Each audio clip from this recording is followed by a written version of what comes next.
Assalamualaikum warahmatullahi wabarakatuh. Perkenalkan, nama saya Jamilatul Latifah dari kelas MBS 5B dengan NIM 21040304040. Video ini saya buat untuk memenuhi ujian tengah semester. Pertama itu saya akan menjelaskan konsep dasar komunikasi. Konsep dasar komunikasi ini secara umum komunikasi ialah proses pertukaran antara informasi antara manusia yang menimbulkan interaksi dan reaksi. Nah, dalam komunikasi ini ada proses atau komponen-komponennya, yaitu yang pertama ada komunikator. Nah, komunikator yaitu orang yang menyampaikan pesan. Yang kedua itu ada pesan, sesuatu hal yang disampaikan. Yang ketiga ada komunikan yang menerima pesan. Yang keempat itu ada efek atau dampak, yaitu dampak dari pesan yang akan menimbulkan reaksi.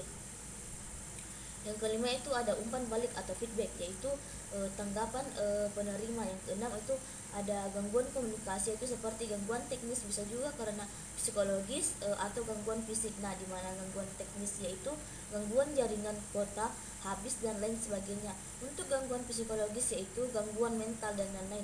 Dan untuk gangguan fisik yaitu gangguan penglihatan, pendengaran, dan lain-lain sebagainya.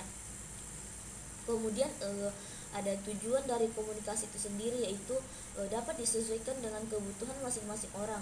Untuk apa mereka melakukan komunikasi pemasaran tersebut? Nah, etika komunikasi ini di mana etika identik dengan lingkungan sosial. Nah, karena ketika kita hidup di lingkungan yang lemah lembut itu, maka kita akan diajarkan untuk lemah lembut juga. Dan komunikasi itu harus ditempatkan pada tempatnya, karena bisa saja komunikasi yang kita anggap baik itu tapi tidak baik bagi orang lain. Pemasaran itu sendiri adalah aktivitas dan proses menciptakan, mengomunikasikan, menyampaikan, dan mempertukarkan tawaran yang bernilai bagi pelanggan dan masyarakat umum. Nah, jadi dapat kita simpulkan bahwa komunikasi pemasaran ialah sebuah alat media yang digunakan sebuah perusahaan untuk menginformasikan, membujuk dan mengingatkan konsumen tentang produk yang sedang dijual, baik secara langsung maupun tidak langsung. Perkembangan komunikasi pemasaran itu berdampak pada berkelanjutan dan tanggung jawab sosial. Cara komunikasi pemasaran itu berdampak pada keberlanjutan dan tanggung jawab sosial. Diantaranya itu ada meningkatkan tanggung jawab sosial, yang kedua meningkatkan kesadaran konsumen, yang ketiga meningkatkan daya saing, yang keempat ada transparansi, yang kelima melibatkan pemangku kepentingan, yang keenam itu membangun hubungan jangka panjang dengan pelanggan, yang ketujuh itu ada mendidik pelanggan. Nah, tantangan dan peluang mengintegrasikan pemasaran tradisional ini dengan pemasaran online. Nah, di mana mengintegrasikan pemasaran tradisional ini dengan pemasaran digital yang menjadi tantangan. Namun hal ini juga memberikan peluang bagi bisnis untuk menjangkau khalayak yang lebih luas, meningkatkan strategi pemasaran mereka. Yang pertama itu ada tantangan, dan kemudian itu ada pembagiannya. Yang pertama itu ada kurangnya strategi dan rencana yang terintegrasi. Kemudian yang kedua kesulitan dalam mengukur pemasaran tradisional. Yang ketiga ada kesenjangan keterampilan antara pemasaran tradisional dan pemasaran digital. Yang keempat ada resistensi terhadap perubahan. Yang kelima itu jangkauan pemasaran tradisional yang terbatas. Yang kedua itu ada peluang. Nah, peluang ini lagi terbagi menjadi beberapa poin. Yang pertama itu ada peningkatan jangkauan, yang kedua peningkatan penargetan, yang ketiga pengukuran dan analisis yang lebih baik, yang keempat peningkatan keterlibatan pelanggan, yang keenam itu ada pemasaran hemat biaya. Nah, perencanaan komunikasi pemasaran hal pertama yang akan dilakukan itu dalam melakukan komunikasi pemasaran ialah dengan menentukan tujuan yang akan ditonjolkan agar lebih fokus dan efisiensi.